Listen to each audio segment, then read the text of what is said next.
Okay, any questions?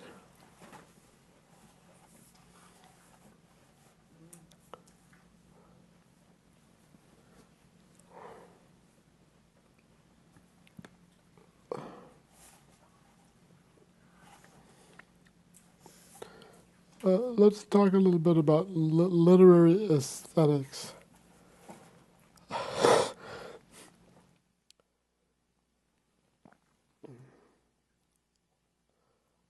Years ago, I met a computer scientist.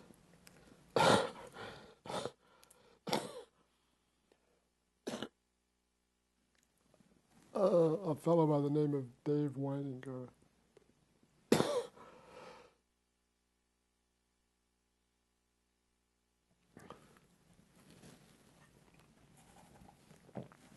Dave passed away last year. He lived in Santa Fe, New Mexico, and he was one of the principal people in a development known as Infomesa. Infomesa? Infomesa, Like cable. Okay. yeah. Which was a hot spot of computer science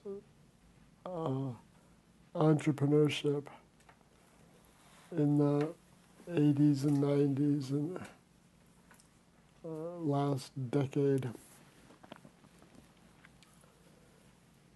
Dave was an interesting guy. He's been in the astronaut corps. He was a linguist. He had a PhD in linguistics and a PhD in physics. And in junior high school, he wrote a language specifically for describing chemical interactions. And he went on to develop that language into a company called day8 Chemical Engineering, which had as its stock in trade computer software that the big pharma companies use to manage their proprietary databases of chemistry. And it was all done in this language called Smiles. Dave was so advanced a computer scientist that the hardware manufacturers sent him their new machines with the hopes that he could find out what to do with them. And he had a basement full of incredible computer technology, which was always being updated by the big hardware manufacturers.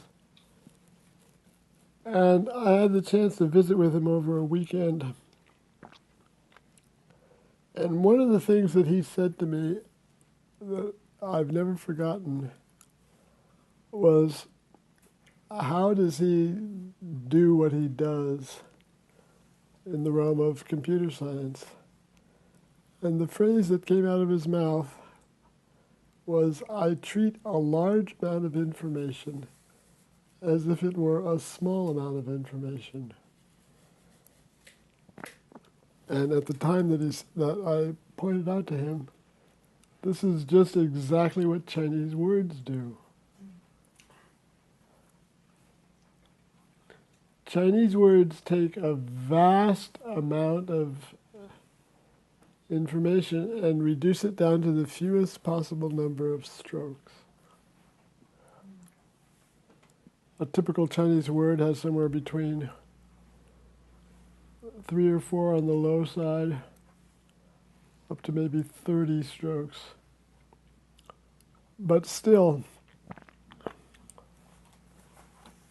that's a relatively little amount of effort to encode a lot of information. This tendency of the Chinese language, of course, has rubbed off on its literature. The writers who use Chinese words, in other words, are strongly influenced by this tendency of their language. Is this simply the fact that one character or radical will mean a number of different things, or is that just a part of what you're talking about? That's a manifestation of what I'm talking about.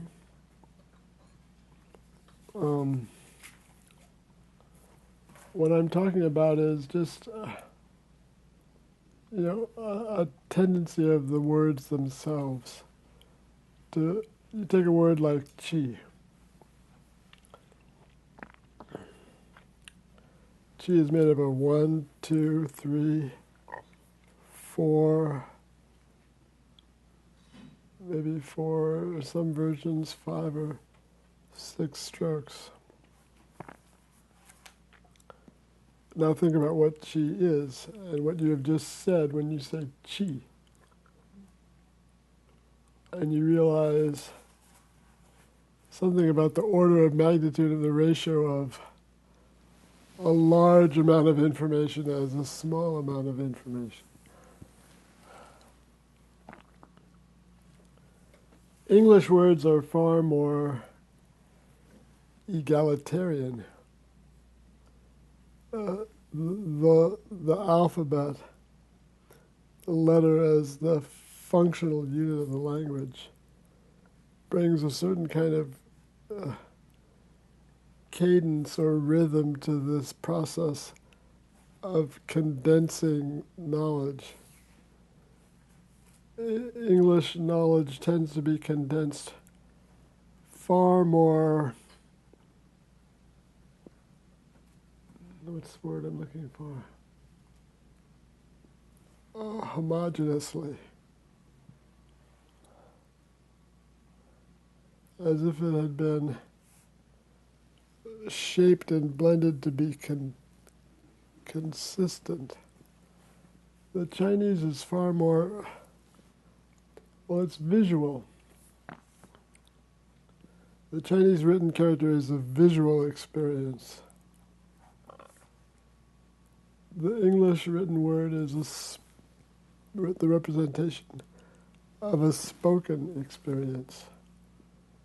You know, the Chinese have this joke about there are people who are divided by a common language because the same Chinese word, written the same way, north and south, east and west, is pronounced differently everywhere.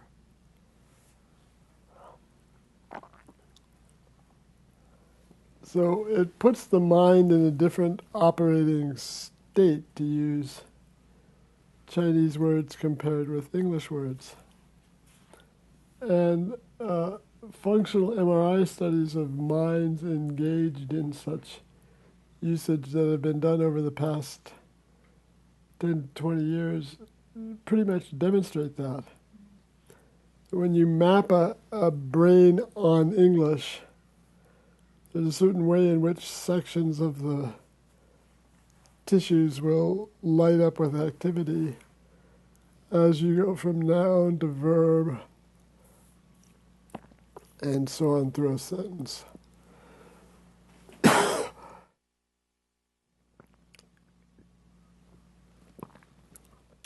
A completely different pattern is seen in the fMRIs of Chinese brains.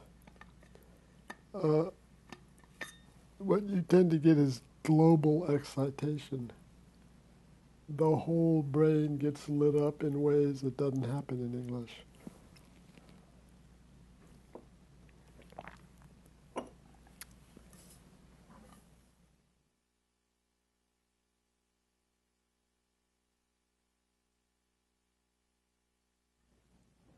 So the Chinese have developed a literary sensibility that emphasizes and tends to favor brevity of expression.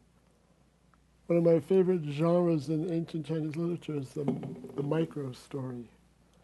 Sometimes the story will be 1 or 2 sentences long. Even shorter than that, there's a phenomenon of Chinese language known as chengyu. Chengyu means accomplished words or accomplished language. And it's what we hear when we hear someone say, there's an old Chinese saying.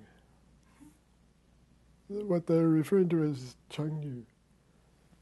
And Chengyu is not just an old Chinese saying, but it's an old Chinese saying that's associated with a story. For instance, there's a book in China called The 36 Stratagems, or in Chinese, San Si Liu Ji. These are it's a book on strategy. The first stratagem, each one of these stratagems is an old Chinese saying. The first one is, no deception is too much.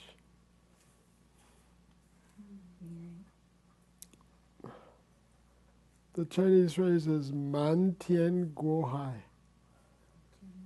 Man means fool. Tian means heaven. Guo means to cross. Hai means ocean. So the phrase means you fool heaven to cross the sea. Now you need to know a few things. Tian was often a way of referring to the emperor, who was seen as the son of heaven. And indeed, the story that's associated with this old Chinese saying concerns a famous emperor who was afraid of water. And during one campaign, his army had pursued the enemy to the shores of a vast lake. And as they dispersed and fled into the wilderness and across the lake, this emperor ordered his generals to stop the pursuit. And when he met with them to discuss why, it came out that he was averse to the water. He was afraid of getting on the water. So the general said, "Oh, no problem, Your Highness. Then we'll stop here and celebrate." So that night they stopped. They built a big platform for dancing, lit fires, of course got out the booze, and they got him drunk. And he passed out. He woke up in the morning on the other side of the lake, because the structure they had been building was not a platform for partying, but a raft. And this is an example of deceiving the emperor into thinking one thing so that he would consent. And it stands for this basic strategic principle. No deception is too much. Inspired by such things, deceiving people has become a national pastime in China.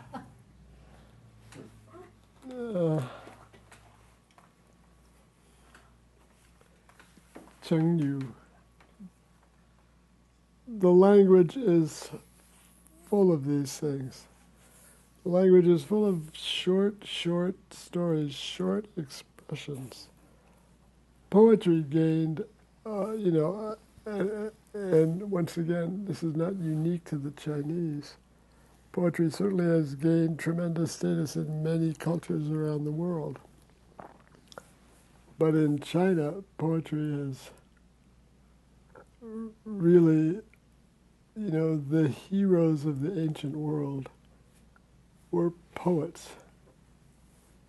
There are famous generals, but there are legions of famous poets marching down through Chinese history. And certainly among the most revered names in the Chinese pantheon are the names of poets. You know the Dragon Festival, the dragon boats on the 5th day of the 5th lunar month.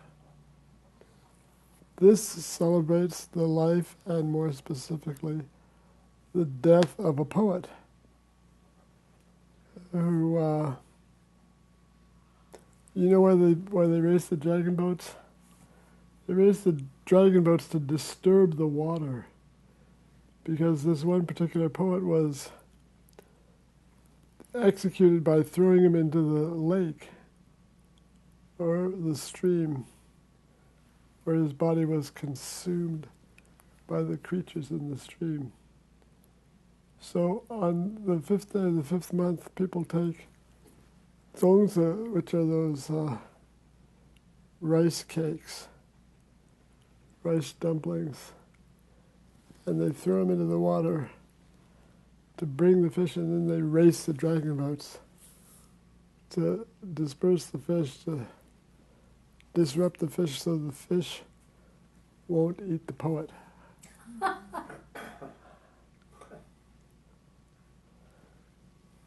It's, one of the most important festivals in the Chinese calendar.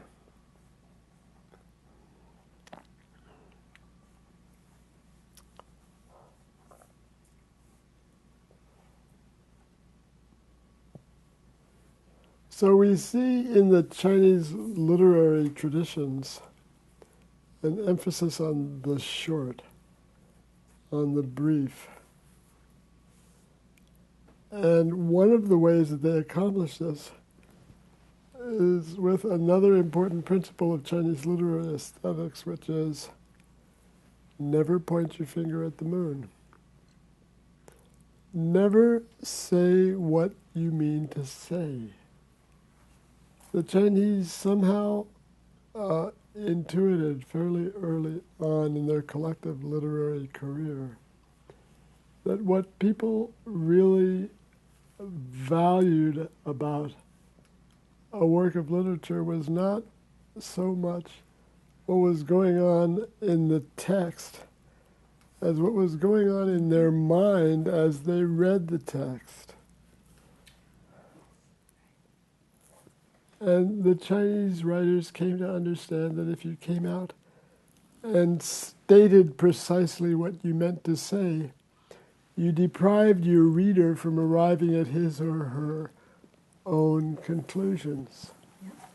So they developed a literary style imbued by this way of thinking of never stating your purpose, never stating your objective, never pointing your finger at the moon. I'll give you an example. A song I've been wanting to learn is Pastures of Plenty by Woody Guthrie, from the point of view of migrant workers.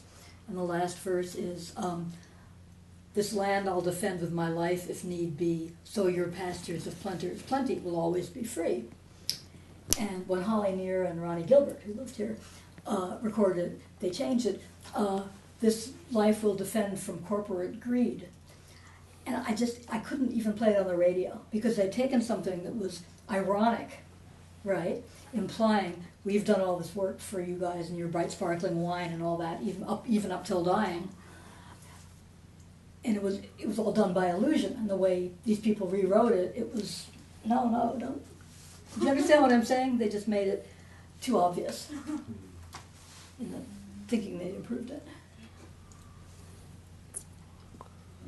Your use of precision there made me think of the precise nature of those fMRIs, having a single spot light up for an English use of the language versus a global.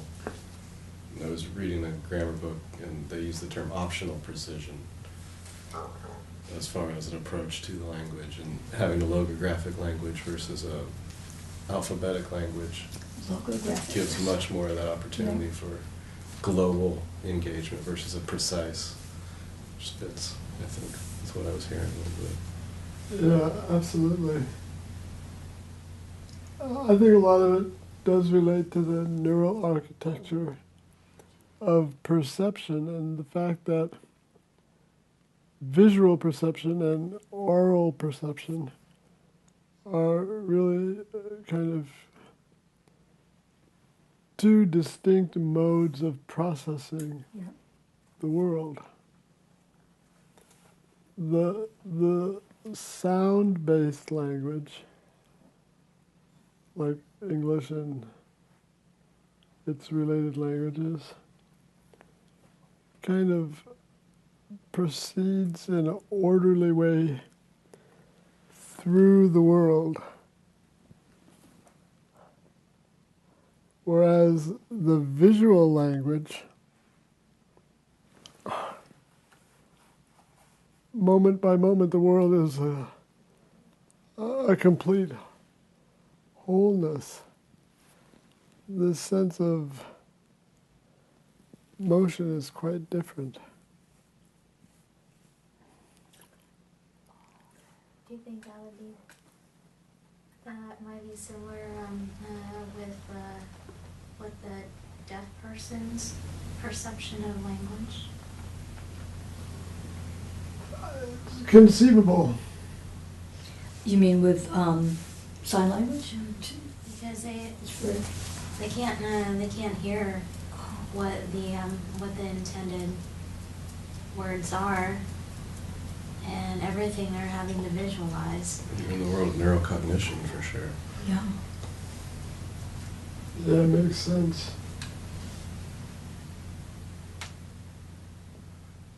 I wonder, we're now working with the Huainanzi Chapter 7 in Sean's group, and that has the visual text, but it has it laid out in the traditional non-block type, top to bottom, right to left, where you'll have patterns within the text. So it adds even another dimension to this visual wholeness, as you said, of the experience.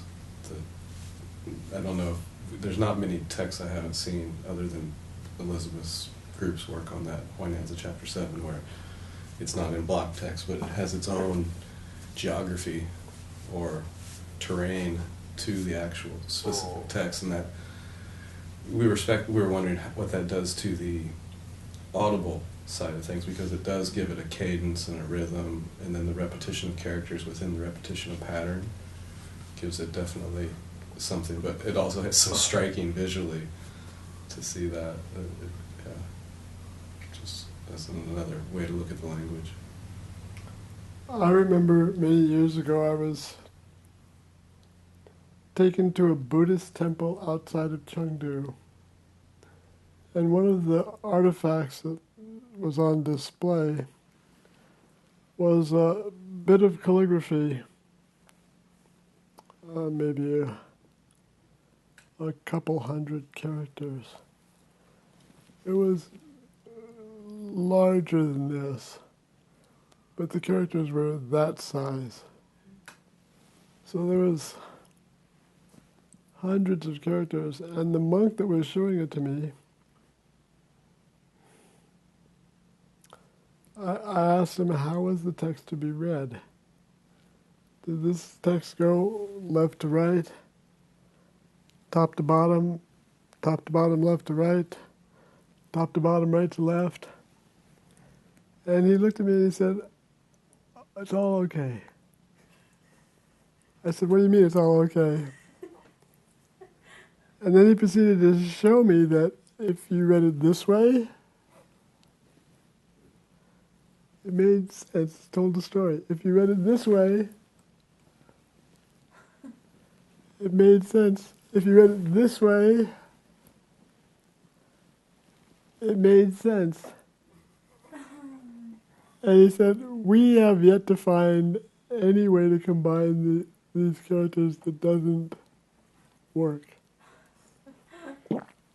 And he kind of smiled and he said, it's kind of special.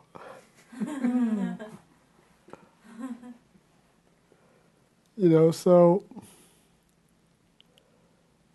like I said earlier, one of the ways in which Chinese and English compare and don't is that the Chinese written language preserves the potency of its words.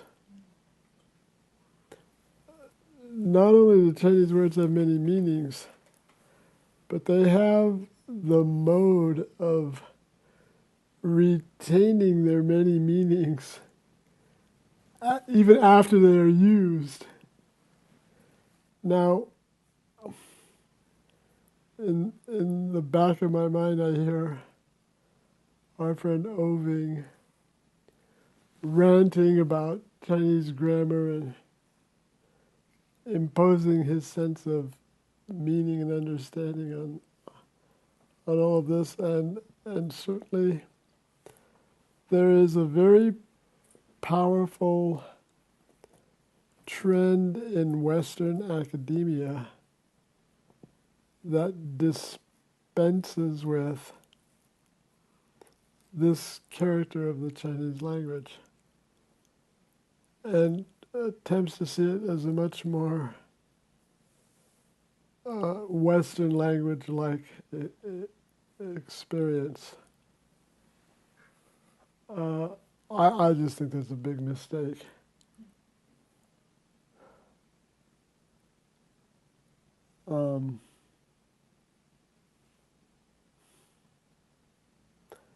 And certainly when you're dealing with texts like Lao Tzu, that is more than 2,500 years old, you're dealing with an approach to language which was not at all conditioned by the language tendencies of modern languages.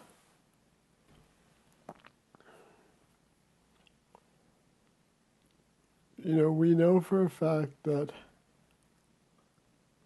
this was an important enough text that tombs that were sealed more than 300 or 400 years before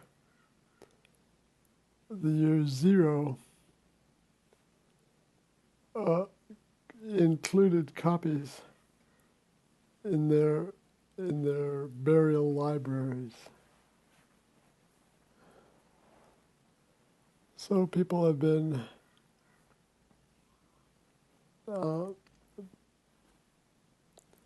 depending upon Lao Tzu for meaning for a long, long time. So they'd have something to read after they were dead? Precisely. Something to read while eating all the food that they were buried with and enjoying the people that they were buried with. You know, noble men were buried with their families, often alive. Of course, they didn't stay alive very long.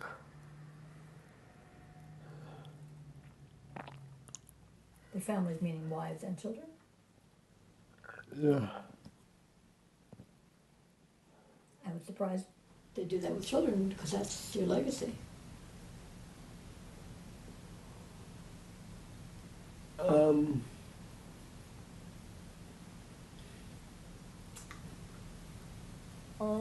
I'll look into it. Okay. But I'm fairly certain that wives, at least, They're dispensable. Replaceable. wives and sons.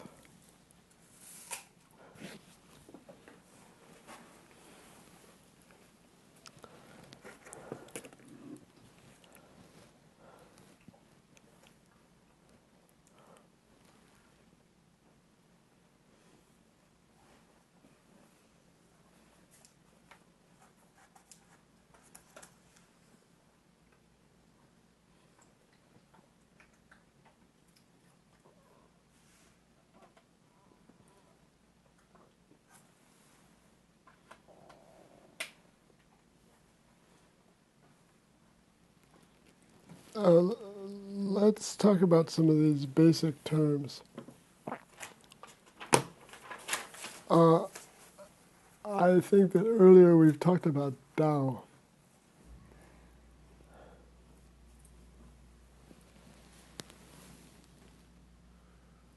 Tao.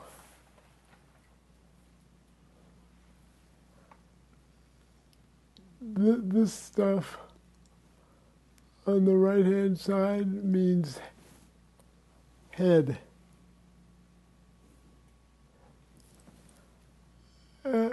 The two dots on the top, may refer to the eyes, or to light coming into or out of eyes, may more pictorially refer to hair on top of the head. The box below that might be another reference to the eyes.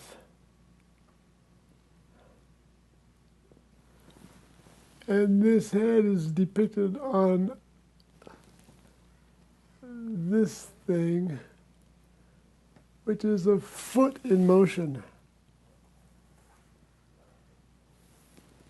It's a radical that's often found in words having some sort of movement. So the etymological sense of Tao is a head engaged in perception, moving through the world.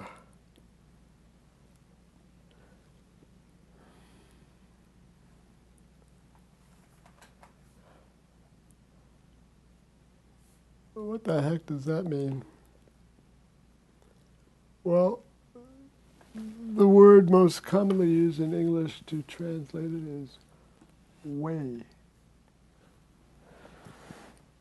When we think of the way in its maybe broadest sense of meaning, the way things are, the way things go. Each of us has our way in life. Can you find your way? More colloquially, it simply means path, as in a footpath, or a path for automobiles, or whatever. It can mean boulevard.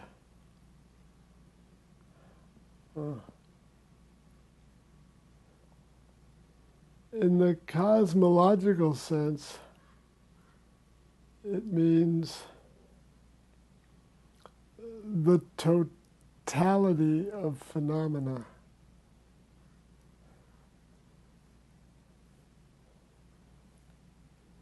And in Lao Tzu, we find it often used in this cosmological sense.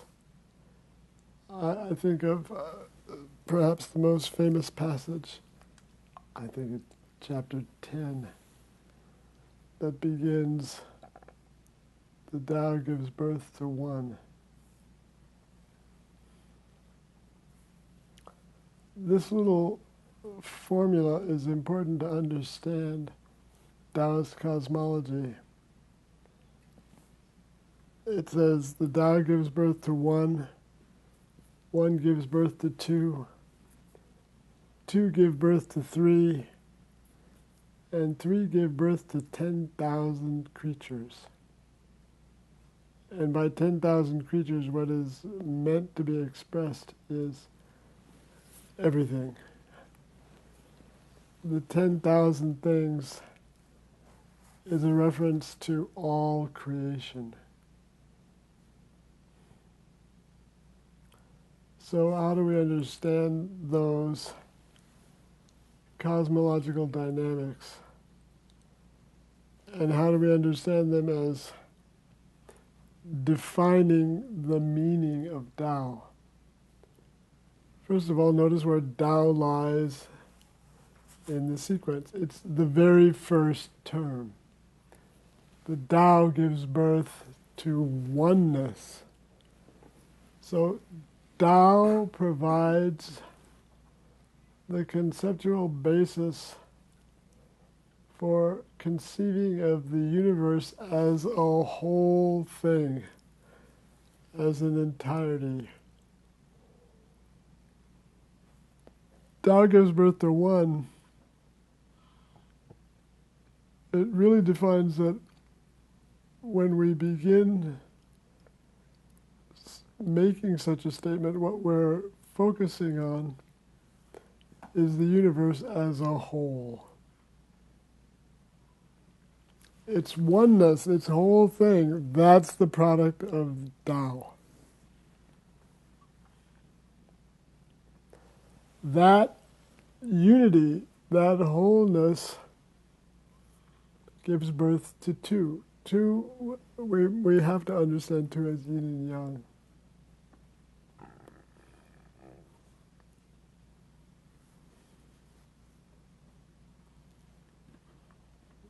Two give birth to three. Three is the level of qi.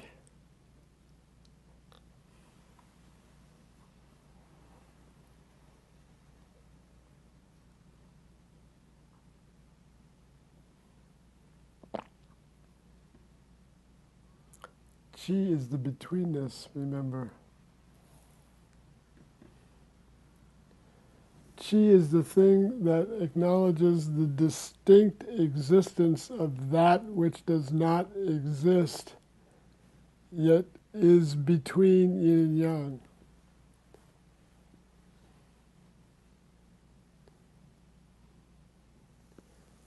And the cosmological significance of the end of the whole formula is that that's as complex as you need to be in your cosmological accounting before you stand on the launch pad of everything.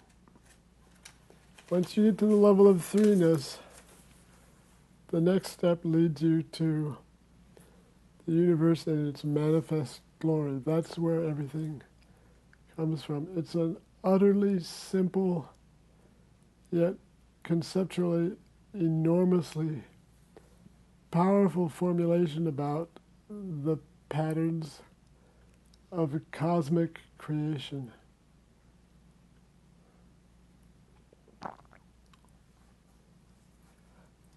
That's what Tao means.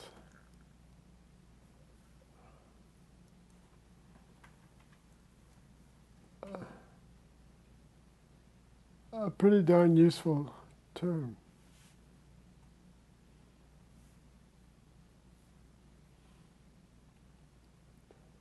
Who were the Taoists? Well, they were the people, and here we're thinking mainly of the Taoist authors, or the authors of the ancient Taoist texts, more so than the priests of the Taoist religion. They're the people in China who were self-consciously concerned with these cosmological questions.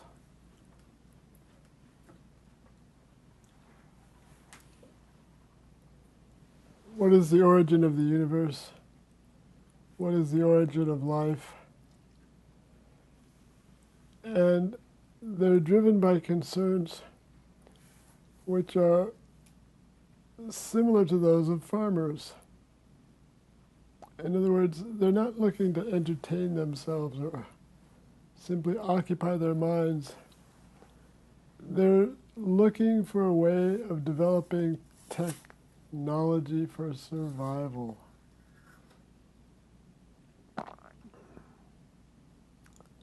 They made these inquiries in order to understand what to do with their own human potential in order to improve their chances of survival.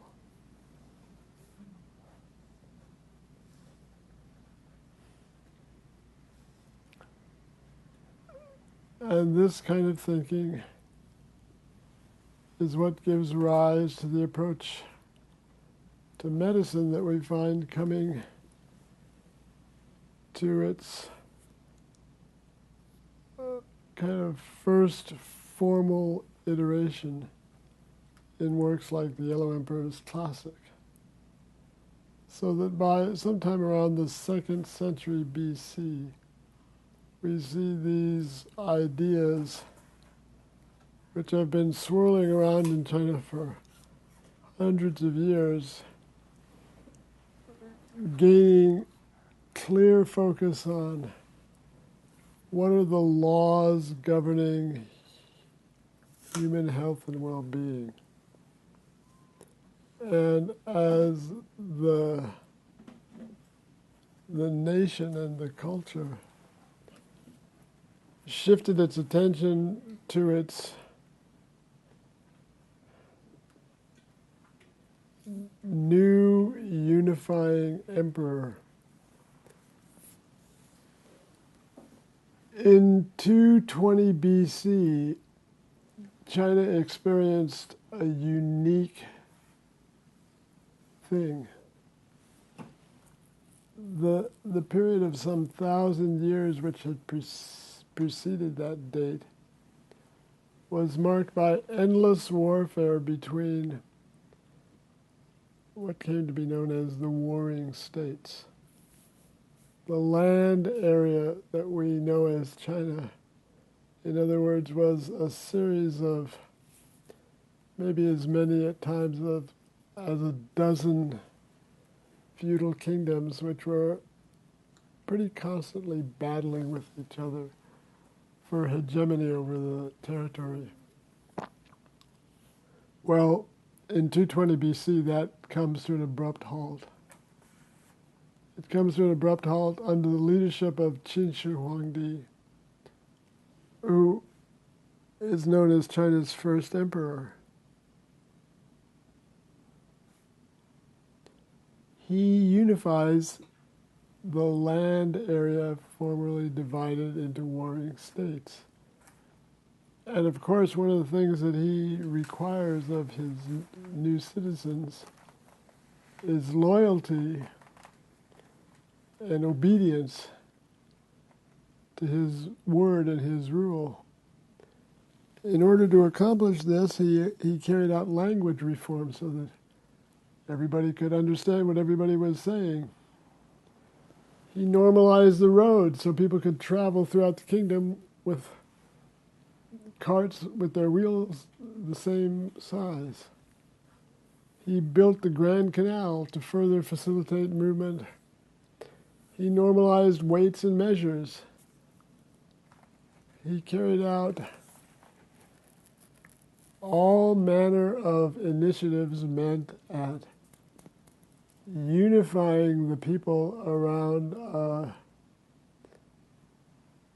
mutual understanding of some of the most basic aspects of their lives.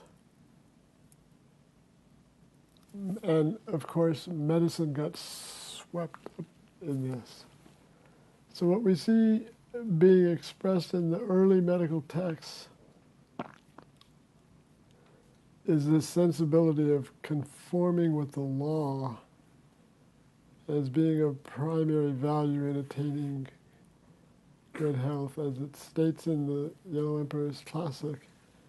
Those who obey the rules of nature thrive, those who disobey them perish.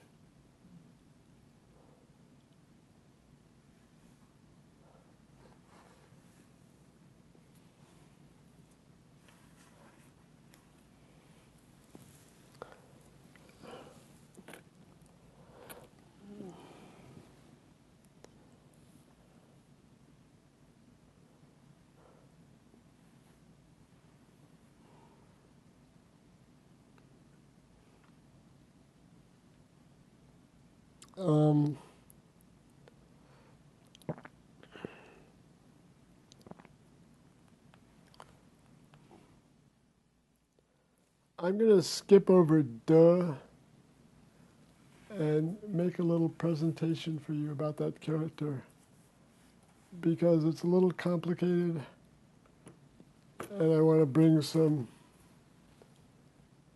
more resources to bear on it so we don't sort of spin our wheels with it. But with the remaining minutes that we've got, if you're happy with Tao, we can go on to the concept of Wu Wei, another fundamental concept that helps us to understand the character of the Lao Tzu text. As far as I'm concerned, there is no more basic issue in that text than Wu Wei. Wu means without. Wei is a very interesting word. It can mean to be, it can mean to be called, it can mean to act, it can mean to pursue, to follow.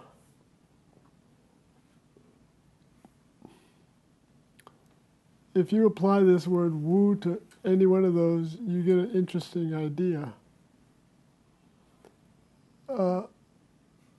The common English expression to sum that idea up is non-action. So we say Wu Wei means non-action.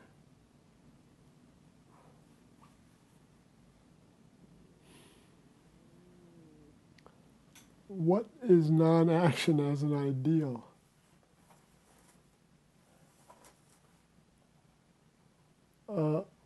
Chapter 48 of Lao Tzu begins, it says, to follow the Tao, actually the opening line says, to follow study, every day you accumulate. To follow the Tao, every day you lose. Lose and lose until you attain non-action.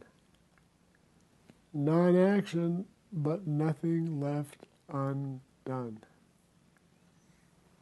That sentiment expresses the essence of the Taoist ambition.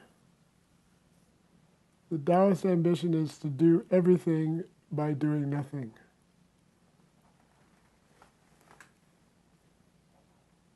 In an earlier chapter, I think it's chapter 5 maybe, it says the sage, meaning the person imbued with the spirit of the Tao, follows the wordless teaching and manages affairs with non-action.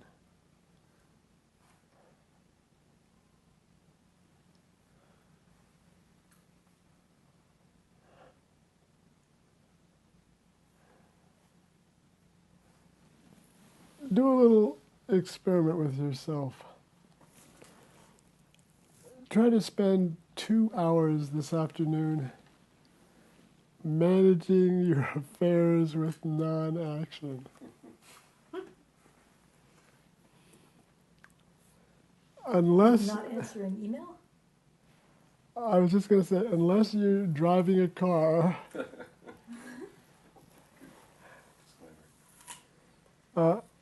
be strict with yourself. Really spend 2 hours managing everything you do by not doing it. Huh.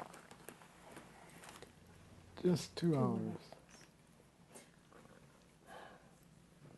If we like it, can we continue? Yeah, but I think you have to report yourself to the government.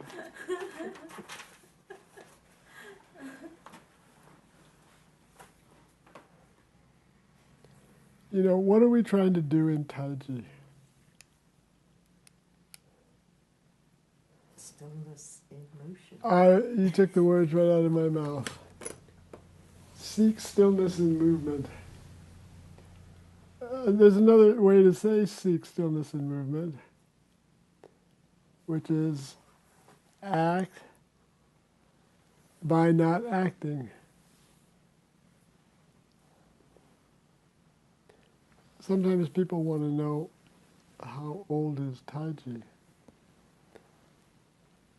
I tell them the best historical records that we have seem to indicate that it doesn't originate earlier than the Song dynasty. The Song dynasty maybe begins in the 11th or 12th.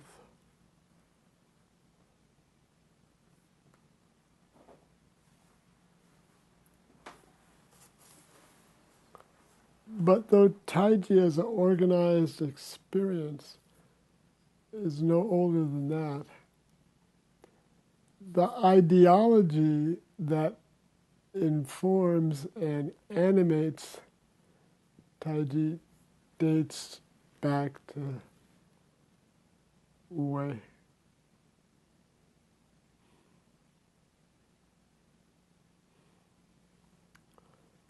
This is another reason why this little adventure in Lao-Tzu is necessary for us. Because we've got to come to terms with this text. Because if Taiji is, as Martin always taught me, the cultivation of consciousness, then we need to understand what the people who originated the ideas that we follow understood consciousness to be. That's what's expressed in Lao-Tzu. Lao-Tzu is the text in which we find the ancient scope of the field of the mind is delineated. And that indeed is the rationale for why to engage in a commentary on the text, so that we can inhabit the text. The text can inhabit us.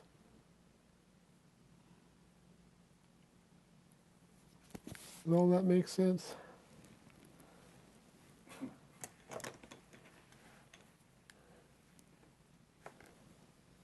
Maybe we should have a test.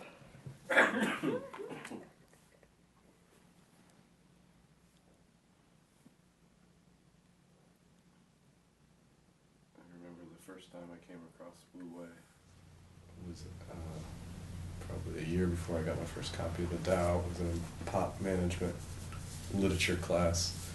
The idea was to do more with less. Common maybe westernization of a very hard lesson to be learned, and I don't know that I've learned yet. So, any thoughts on that? As close but not quite, or missing the mark completely? Well, you see how it runs at diametrically opposed kind of perspective to the thrust of modern society. Modern society is all about consuming. More and more and more. More is better is one of our basic operating metaphors. Yeah, if a little is good, more is better. That's understood to hold for everything. Well, that kind of sentiment is quite foreign to this ancient Chinese perspective, which says, contrary-wise, that the middle way is the best way. Not too much, not too little, right in the middle.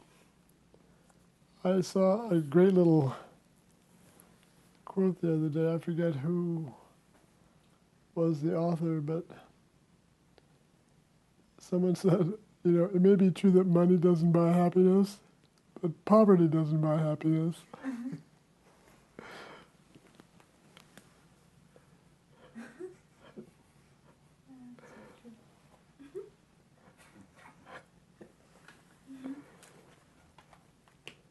And that's quite a Chinese perspective on things. If there is happiness to be bought, it will be bought with the coin of the middle, not to incline this way, not to incline that way. It's the principle that is represented in Taiji by the upright body. The upright body is the unwobbling pivot that does not incline in any direction, but permits 360-degree movement. In fact, if you incline just 1 degree off true, you mess up that permission.